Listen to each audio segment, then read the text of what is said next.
Hey, everybody, welcome back to another episode of Bulletproof Selling. My name is Sean Rhodes, the Chief Sales Sergeant of Bulletproof Selling and author of the book Bulletproof Selling, a guide for systemizing sales on the battlefield of business. Now, whether it's your first time with us here at Bulletproof Selling or your 100th time, there's one thing that we start off every single one of these broadcasts with, and it is that hope is not a sales strategy. The more I get to talk to salespeople around the world, had an opportunity to create something for 1,700 salespeople just yesterday, and interviewing them and getting ready for that build, so to speak. The one thing we found is that there's a lot of reasons that salespeople give for why they're losing sales. Maybe it's price, maybe it's competition, maybe it's a supply chain issue, maybe it's the economy, maybe it's recovering from a pandemic. Well, I'm here to tell you something that may not sound very easy to hear the first time, and that's actually not the reason that you're losing sales. Whatever reason you think you have in your head, it all comes down to one root issue. If I ask you why that happened, why'd you lose that sale, I can promise that it's going to come down to hope. Hope is what kills sales. It's something that didn't work very well on the battlefield, which is why when I was with the U.S. Marine Corps studying what combat troops were doing on battlefields around the world, we discovered that they had tried every single way that they could possibly think of to remove hope, and they were very successful at it. So these days, I get to, at Bulletproof Selling, help salespeople remove hope from how they sell. And over the course of this show, we've been able to have guests on every episode from Hall of Fame speakers, best-selling authors, people that are out there leading international sales teams, and of course, folks that are out there helping salespeople improve their results. Now, one thing that we haven't gotten a chance to touch on, because when we think about hope, that's almost a very solo operator kind of mentality. So when we talk about hope, it's all the things that we can do as individuals to remove all of the things that could stand in the way of us being able to perform at our best in that moment when it counts. Well, there's an old saying that your network is your net worth, and your net worth is your network. Now, we think about network as usually in the world of sales, all the people you know, all the prospects you have, but that's actually not the only network that you have. You also have team members, you have leadership, you have people that are responsible for helping you succeed and folks that are cheering you on as you succeed. All of those are your network as well. And so when I think about the people I know in my world that are experts at being able to leverage network, there's one name that comes up more than any other. She's been a friend of mine for many, many years. I'm very blessed to know her, to be able to have a lot of deep conversations with this woman. She is a master of leveraging network and networking. So we are very, very pleased to be able to welcome to the show for the first time, Miss Patti DeNucci. Patti, welcome to Bulletproof Selling. Hi, Sean. Good morning. Good morning and good afternoon or good evening to everybody who's here. Thank you. Yeah, now, So, Patty, you and I had met years ago, but I want yeah, people to I want people to understand your journey, because you don't wake up one day and you suddenly are a networking expert. So, how did you no. discover how to leverage network, and what is the importance of network as it applies to salespeople?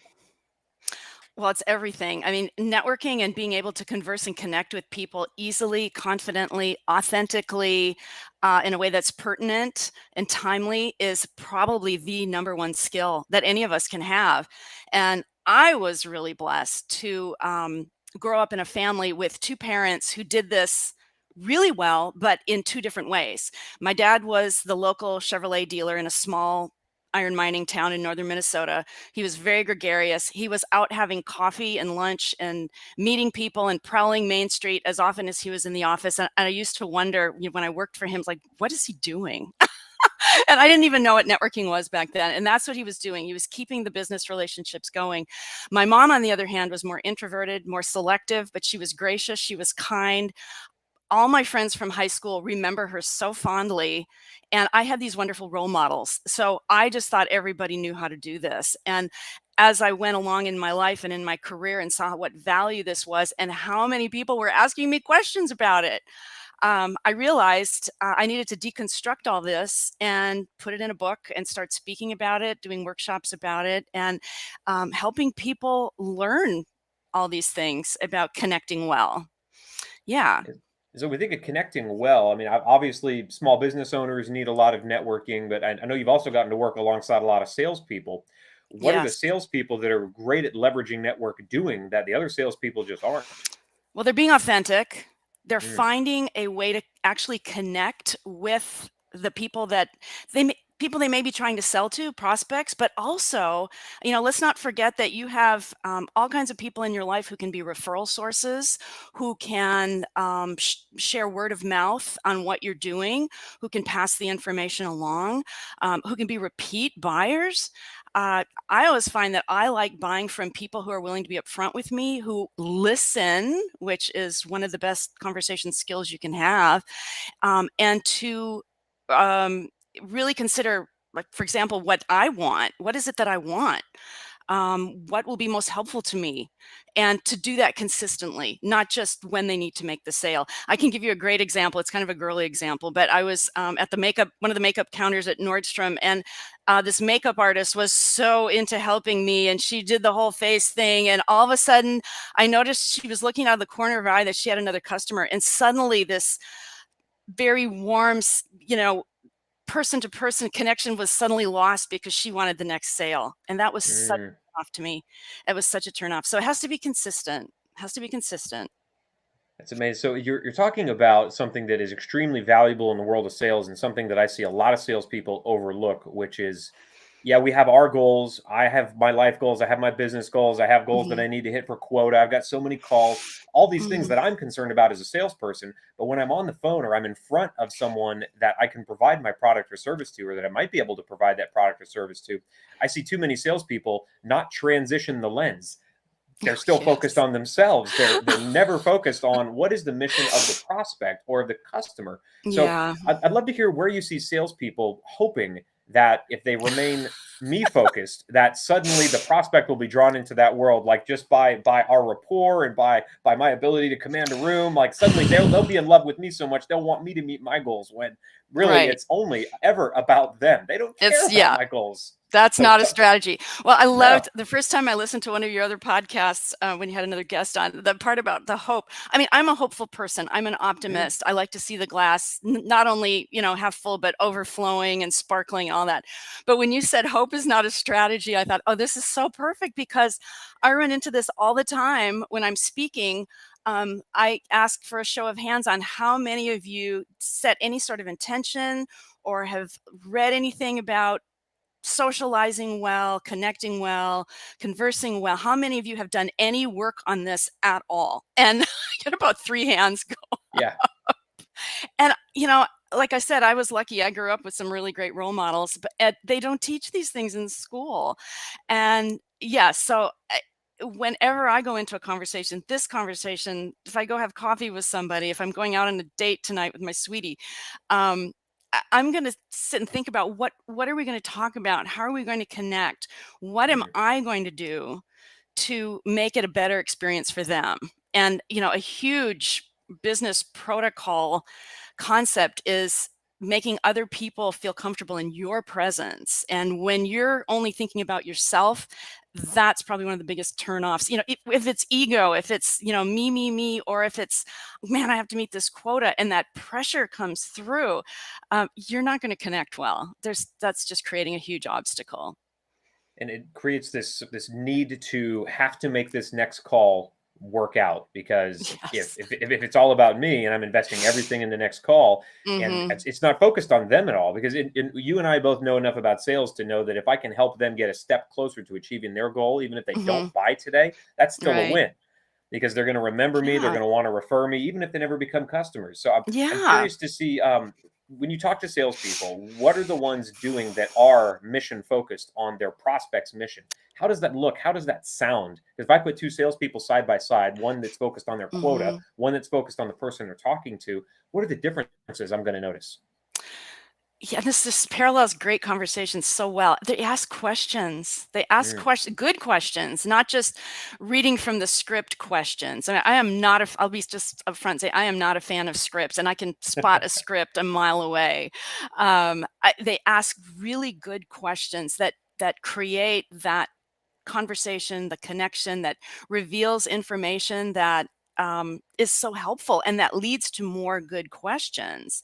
And it's interesting. You said you may not get the sale today, but you may get it next week. You may get it next year. I think I've gotten some of my best clients. It's taken 2 or 3 years to get the relationship built, so that they trust me, so they like me, so they believe me, so they feel relatable to me. And sometimes it's just timing. It's not even about us, and it's not even about them. It's about the circumstances that they're in. But if you blow it today, it's over. I We mean, really only get one opportunity, don't we? mhm. Because it's so tough to create Yeah. the wrong impression right out of the gate. So something that happened to me was the first time that I was embedded with a unit in Iraq, and I had no idea how to communicate what I did to them in a way that would make them want to give me the resources I needed to succeed. So I And didn't that's just understand like a how to networking make that event. sale. Yeah, exactly. It's just like a networking event. But I showed up making it all about me. You know, I want to Mhm. record what's happening. I want to take pictures. I want to Mhm. write stories. And they're like, okay, well, if you want to make a difference, we have some sandbags over here that need to be filled. That was the Mhm. difference they wanted me to make, not the one I wanted to make. So I had to actually understand, what are these folks concerned about? What are their goals? What are their Yeah. challenges? What are the things they need to see in order to consider a mission successful? And when I phrased what I did in a way that helped them achieve that, to help Mhm. them bring more people back in one piece, to help them study what was working so they could be better on their next mission. Suddenly, I was the most popular guy in town. They needed me on every Yeah. convoy, on every patrol. And it's all Yeah. because I switched which mission I was focused on. Instead of my Mhm. mission, it was their mission. So I'm curious to get your insight in, if I'm a salesperson and I want to be more mission focused on my prospect's mission, what are the things that I need to begin considering? Is it just understanding their industry? Is it understanding the network that I have and who might be connected to that prospect? Who, maybe they need a dog walker, maybe they need a second opinion on a medical procedure, all the things that we Yeah. need in our lives. How do I begin to do that as a salesperson to become focused on my prospect rather than myself? Yeah, and it's knowing how can I help? How can I Yeah. serve? I mean, you illustrated it brilliantly with your story. I mean, if you have to help with the sandbags, that's what you do. I mean, that's I grew up that way. It's like, to say something is not your job. I mean, clearly there are several things that, people would never ask me to do because I'm just really horrible at it. But if you have to get in there and get in the trenches with them literally and say, well, yeah, what was it? I think great example was Zappos. I think they're still Mm, around. yeah. You can call and ask them what's the best pizza in Las Vegas, and they're supposed to tell you. I mean, they are trained to help with whatever you need. It isn't about the shoes. It isn't about, the order you're placing. They are trained to be helpful no matter what. Mm, Um, and it's almost like it becomes kind of a quest for some people to call and say, what crazy question can we ask them? But they're still going to do it. And I also remember working for J.C. Penney one summer right before I graduated from college. I swear I will never work in retail again. They had a policy that people could bring back anything they had purchased at J.C. Penney and return it no matter what. No receipt. It could be mm, something their kids wore all year and they just want to trade it in for something new because they can't afford new shoes for their kids. Their policy was, we are here to help. So I think the big question is, how can I help? And the same thing goes for business relationships, for personal relationships. How can we help other people? I mean, I'm here because I like helping people. I yeah. like I want to eliminate all the awkward conversations in the world. I want to eliminate the negative ones, the pointless ones, the salesy conversations that makes everybody get, feel a little bit sick. And it's so funny how when we're on the phone with the salesperson that's focused on them, that Hmm. conversation gets awkward real quick. But Oh, I've and, it, so and awkward. once I learned to do this, I kind of made a game out of it. How little can I say on a sales call Yeah. outside of the question, and how long can I get them talking? And it's really interesting. 15, 20 minutes, someone will go without ever needing Hmm. anything from you if you ask the right question. And all the information they're giving you is gold for helping you customize a solution Right. that'll help them achieve what they're after. So let's build a sales system around this, Patty, on how to be Okay. focused on the person across from us rather than on our sales mission. So when we talked about systems in the military, we realized every single one that we built after every patrol, after every debrief, helped us get that much better. So it was Hmm. peeling hope away from our strategy. So when systems do the same thing in sales, whether we're dealing with how to build pipelines or whether we're dealing with how do I be more prospect focused, which is the conversation we get to have. So we use an acronym called TRIM, which is just a trimming away hope from a sales strategy. So the T in Okay. TRIM is the trigger element for this system. Because I'm in sales, I need to know if I'm going to run a systems driven sales practice, when do I trigger this conversation or this system? So if I'm building a system for how to be prospect focused, is the trigger when I'm in front of the prospect? Is it when I'm prepping for the call or the meeting? Is it long before that when I'm thinking about who I'm targeting and what Hmm. challenges they have? When do I Hmm. need to begin thinking about being prospect focused? I just think it's something you should do all the time. I think it's Okay. something that it's not tactical for me. Mm, I strategic. teach Okay. people that, okay, you learn these habits, start creating a vision for what a good conversation that leads to connection is for you, and continually practice. Like you said, go back, debrief, find out what did I do to screw up? Why, I went to this event and I came back and I don't know anything. Everybody knows about me, but no, I don't know anything about Yeah. anybody else. So very strategic, very holistic. And a important thing is, what is success going to look like? That's what I call Mm, vision. What will great look like in every conversation, and how can we keep adding to that list? And we go back to this thing about listening. There are some real interesting tactics, if we're going to go tactical here. If you're talking more than 40 seconds, you're talking too long. mm, If you're doing more of the talking than your prospect, you're talking too long. They should be talking 60 to 70% of the time or more. mm. The other thing you can use is this great acronym. Talking about acronyms, the Yeah. acronym WAIT. Why am I talking? And when you can start blending a big vision for how a really good conversation, and one that actually leads to some sort of result, whether it's a relationship, a sale, a referral, something down the road, something bigger than you could possibly imagine, even repairing a relationship. If you can start making notes on what has worked and what doesn't, and eliminate the things that aren't working, like talking too much is a big one. We've pounded that point into the ground here. If you can start making this a practice, it's like anything else: yoga, meditation, karate, Hmm. running. It becomes a practice and it becomes embedded in you. So, I mean, So if it, we're going to talk yeah. about systems, I try to say be about 50% purposeful, have some Hmm. really specific steps you're going to take, but then allow for some possibilities, because we're humans and every human's different. Every connection's going to be different. Every conversation's going to be different. The weather's going to be different. The barometric pressure is going to be different. How can we take in all those considerations? So it sounds like the trigger for this, obviously, it's a daily practice. It's holistic. You Hmm. mentioned it goes across the strategy, it goes across the individual conversations I have. So it sounds like the trigger might be for me defining what success looks like in Yes. any given conversation. And that's Hmm. not based on did I sell something? It's based on did Absolutely. I provide something of value? And value might look like help. And it might look like help that's outside of the product or service that I'm offering. If Hmm. I hear a challenge and I can solve it, I'm going to be remembered by that prospect, and I'll be able to get the call next week, next month, next quarter when they might be in a buying window, because they'll remember that I showed up and it wasn't just about me. Absolutely. You're Got it. little by little building reputation, you're building trust, you're building likability. You're building an authentic feel to the relationship as opposed to a transactional one. Hmm. Um, and when people, it goes back to the know, like, and trust, and know, like, and trust you consistently. That's a big one. Are you really showing up consistently? And let's talk about that next, because the R in trim, the second piece of this acronym, is making this thing repeatable. So I need Yes. to have a couple of steps, and because we're making this so wide-reaching, it's not just when I'm in front of a prospect at the beginning of my pipeline. This is something that we can apply across any conversation, no matter whether someone's about to become a customer or whether it's my first call to their company. This Hmm. this absolutely can apply. So, what are my 4 or 5 things that I need to make sure that I do or think about in each conversation that make sure I keep prospect focused? One of them you mentioned probably want to include is making sure I'm not talking more than Right. 40% of the time or no longer than Right. 40 seconds, or a mixture of both. One of them might be I need to define success, and success absolutely has to be, did I help this person in some way, even if it's just Hmm. making them laugh, but did I provide value? Even better. So I'm curious, Yes. what would your 4 or 5 steps be that you would want to make sure are Oh. included in every conversation to keep it prospect focused?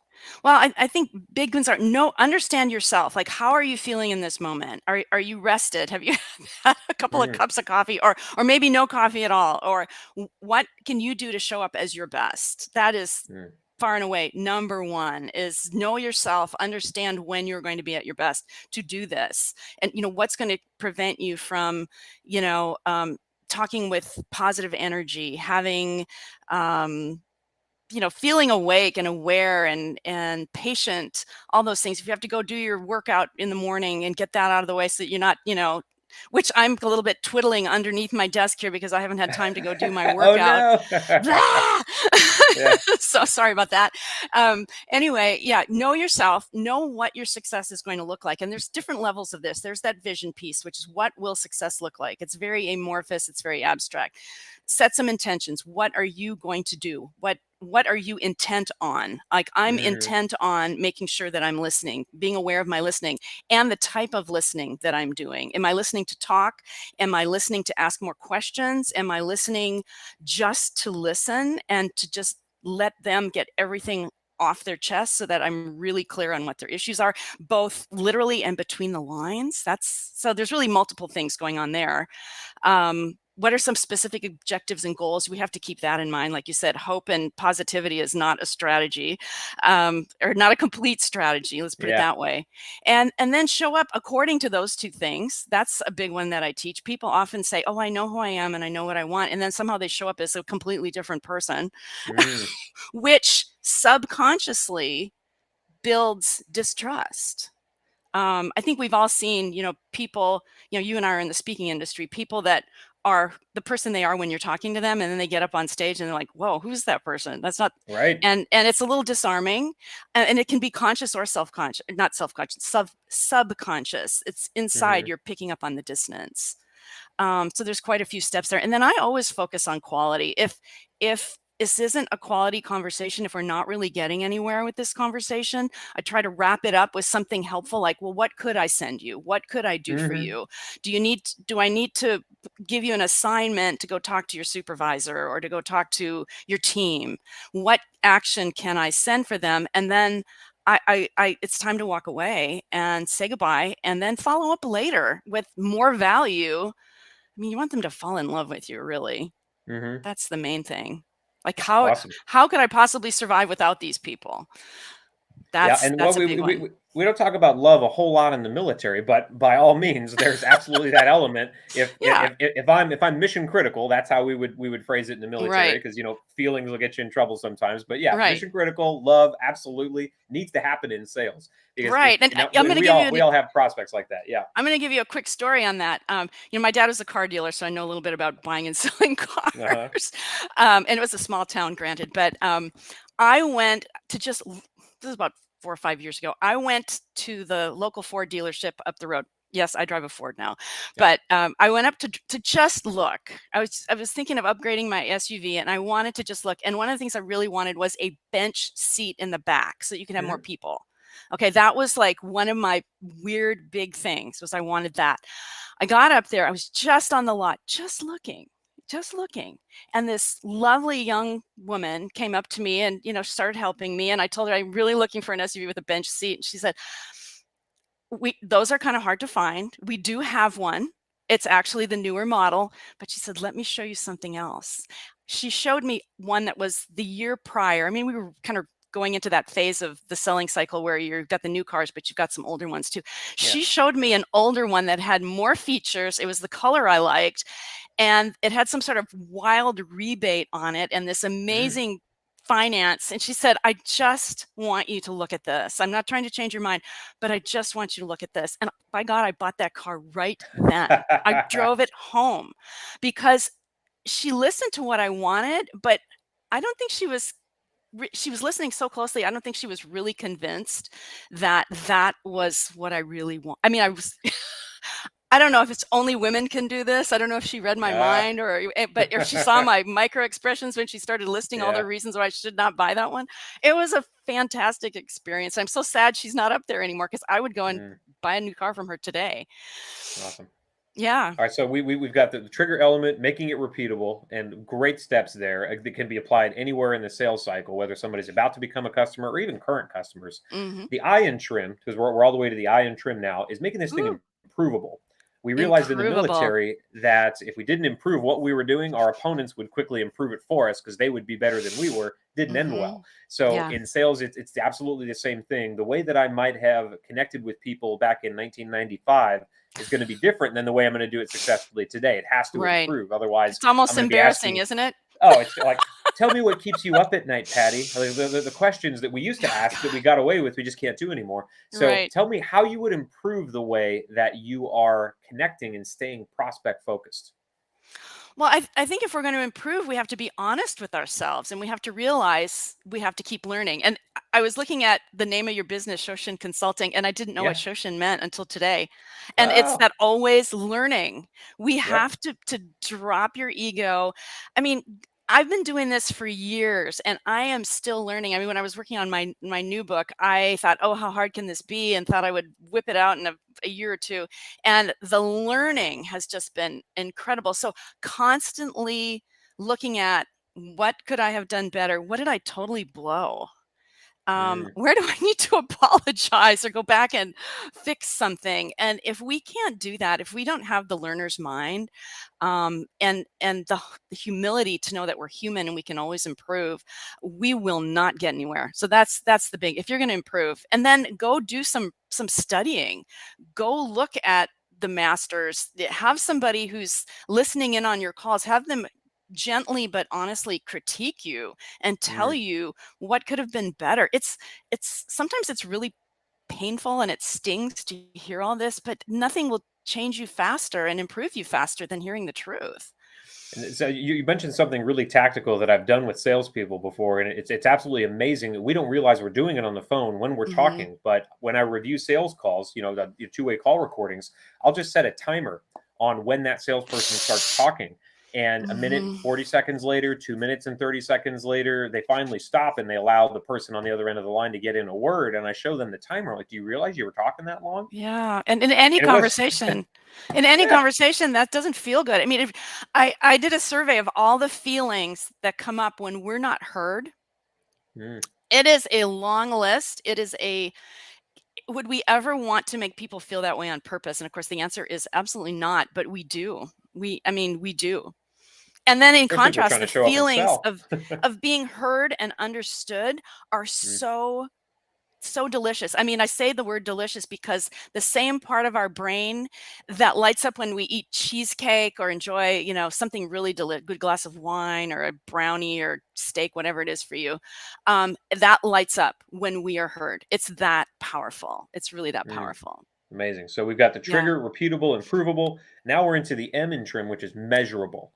We know that Mm, if we're going to be doing this and taking the time to reformat the way that we're having our conversations, paying attention to things in a different way, I have to be able to justify this. And mm. I need to know at the end of a quarter or at the end of a month of doing things this way, is it worth it? Or should I just go back to the way I was doing things before, which is maybe half prospect, half me? So, what am I measuring in my sales, in my pipeline, in my conversations, in my connection rate across anywhere that you Mm. can think of to Hmm. know, am I networking in a way, am I speaking in a way that's being prospect focused? Well, I think you can measure a whole lot of things. You can, and this is so interesting because I don't know if there's such a phrase of sales intelligence, but it's probably related to social intelligence. And social Mm, intelligence is our ability to be paying attention to where, like you and I are having the conversation. Is this working? Is this feel comfortable? Does the other person seem to be enjoying what we're doing? And I think sales intelligence is probably very, very similar, if there is such a thing. Um, are you seeing positive results of any kind? Are you seeing, yes, let's have another call. Yes, I'd like to place that order. Yes, we'd really like that help, or we'd really like that research. When you're getting a yes, or you're getting an invitation to set up something else, and this could work socially or in a sales, is the relationship building?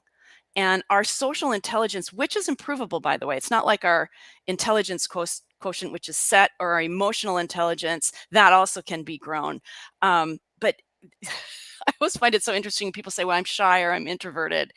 Yes, I'm also terrible. I'm personally terrible at push-ups, and I know the only way I'll get better is if I do it more. yeah, it's a muscle. So it's Yeah. something where, yes, you can improve. So are you seeing positive results? And you get to decide what that is. Like in my new book about better conversations, I let the reader decide, what will better conversations look like for you? What will they look Mm, like? What will they feel like? Will it mean that you get invited to more parties? Will it mean that you reach out to someone and ask them to go to coffee and they say an enthusiastic hell yes? Yeah, but let's do it. How fast can we get that on the calendar? As opposed to, I'm going to steal Courtney Clark's phrase, crickets and tumbleweeds, mm, where you're just not getting anything. It's I'm not an engineer. I'm more the creative type. So No, that's okay. measuring, That's why I this works. Yeah, I do have a measure it. checkbook, and I do look at my bank accounts and go, is this working or is this not working? How many podcasts Yep. have I been invited to? Yeah. Are things improving? Are things getting better? It's like the basics of being a doctor. Are things getting better or are things getting worse? And it's something that salespeople have trouble focusing on. And I know because Hmm. I am a salesperson and I have trouble focusing on this. I'm always thinking that if I'm not doing things that are generating sales where people cut me checks for what I Hmm. do, then I'm not doing things as well as I could be. Right. But this idea of helping people long term means that we're seeing more indicators on the leading indicator side of sales. So Yes. posting, lagging indicators, all revenue in the door, check Hmm. signed, but leading indicators, the things that I'm really building by being prospect focused, are more callbacks. They're more meetings. You mentioned getting Hmm. invited to more places. In one tactical thing that we began tracking is how long are you speaking as a salesperson, but also how long is your prospect speaking? If you're in a 5 minute Yes. conversation with a qualified buyer, not just the secretary who's telling you about her grandkids, which is a great conversation, don't get me wrong, but Mm-hmm. maybe I would rather be spending that time with a qualified buyer. But if I get one of those people on the phone and they're talking to me for 15 minutes and I had maybe 2 minutes of that conversation, Right. that's a success. That's a great thing to measure. So Absolutely. don't think it's just Absolutely. sales. Don't think it's just sales. No, it's not just sales. But I mean that's a good indicator, and I think we have to decide what are our measuring indicators. Are we feeling like we're getting more invitations to speak? Are we feeling like, am I selling more books? Am I Hmm. getting, and here's another one. Am I getting more testimonials and reviews and referrals? Is there the deeper beyond the sale? Even if I didn't get the sale, maybe I just wasn't the right fit or what I offer wasn't the right fit. But somebody passes your name along, passes your product along, and I think that's how my dad and my grandfather built their business is they just had one conversation at a time and they stayed involved and did a lot of listening, ate a lot of donuts, I'm sure, drank a lot of coffee. And it's being human. It's definitely being human. And I think sometimes um sales programs, I mean, I know people who are in sales and sometimes like, wow, that is absolutely a brutal program that you're in. And if you have a great product and you have a lot of coaching support behind you with your sales managers, you can meet those quotas. You can exceed them if you're really good Hmm. at what you do. I know plenty of people who've just totally blown the record books away with their sales, but they're all really good people. Yeah, Like you like you said, said, it comes talking to the from, secretary for yeah, a few minutes about their kids, that yeah, builds that warm, fuzzy, and boy, that person's a gatekeeper too, by the way. yeah. Oh If you're yeah. not nice to that person, you're not Oh, getting, you're done. Yeah, you're you not are getting so anywhere. done. Yeah, I love Absolutely. what you said. It's just one conversation at a time. So Mhm. you are the expert at conversations, Patty. You've written at least two books. Tell us Right. about how we can get deeper in your world, your books. I know Yeah. you're active on LinkedIn. How do we network with you? Ooh, that is so that's what's such a funny phrase too. How do you get to know me? How do we become friends? Yeah. I am on LinkedIn, Patti DeNucci, just like it's spelled. My website is pattidenucci.com, and I have free chapters on both my books. I actually pulled out this is going to sound so boring and so pointless, but we pulled out the appendix from Huh. my new book, which I'm just going to pop it up here. More Yeah. more than just talk. That's my new one. Hmm. The appendix is a list of conversation starting questions Oh, sorted by category. Are you at the gym? Are you at a networking event? I don't know if we have on a sales call. I don't know if we put that specific one in there, I can't but think of any of them that wouldn't apply to a sales I, call. I mean, there's so Yeah. many. I mean, I became this collector of amazing conversations, and it's really fun to pull one out that isn't usual because it Hmm. shifts everything. Like, ooh, the eyebrow goes up, and people become intrigued, and they start to fall in love with you over these questions. So that's available on my website. I have quite a few free resources. So please go visit there. You'll also be subscribing to my blog where I will have a lot of new material coming out that is directly related to the conversation and connecting, and you can apply it anywhere. I just want no more awkward, no more uncomfortable, no more and you talk about, you mentioned something earlier about talking to that gatekeeper person, which we do need to recognize and have a little small talk with that person. My new book has all kinds of techniques and strategies for managing, shifting, and even graciously exiting Ooh, that's conversations valuable for a salesperson. in ways where you can move on and Yeah, you can still be the most gracious person in the room. Which amazing. Love it. that in itself, I mean, people are just like, wow, that has changed my life.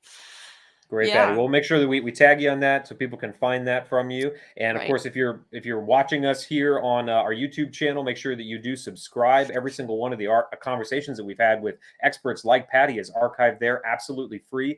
And of course, if you're listening to us on iTunes, Stitcher, Spotify, all the podcast platforms, the best thing you can do for us is leave a review. It's how people find out about bulletproof selling.